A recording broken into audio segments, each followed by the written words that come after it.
ભચાઉ તાલુકાના કુખ્યાત આરોપી અનિલસિંહ જાડેજા અને જયેન્દ્રસિંહ જાડેજાના શિવલખા હાઈવે પર જે સરકારી જમીન પર હોટલ બનાવવામાં આવી હતી તે હોટલ પર આજે પોલીસ તંત્રએ બુલડોઝર ફેરવી દીધું હતું.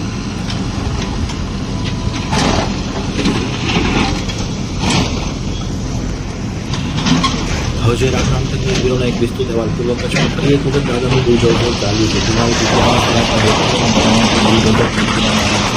પૂર્વ કચ્છના પોલીસ દ્વારા નામચીન ગુનાહિત ઇતિહાસ ધરાવતા કુખ્યાત આરોપીના દબાણ તોડી પાડવામાં આવે છે. આરોપી અનિલસિંહ જાડેજા, જયેન્દ્રસિંહ જાડેજાએ ગેરકાયદેસર સરકારી જમીન ઉપર હોટલ બનાવીને ધંધો કરતા હતા. આરોપીઓ ખૂન સહિત મારામારીના વિવિધ 6 થી વધુ ગુનાઓ નોંધાયેલા હતા, જેમાં શરીર સંબંધી ગુનાઓ અને લેન્ડ ગ્રેબિંગના ગુનાઓ દાખલ હતા.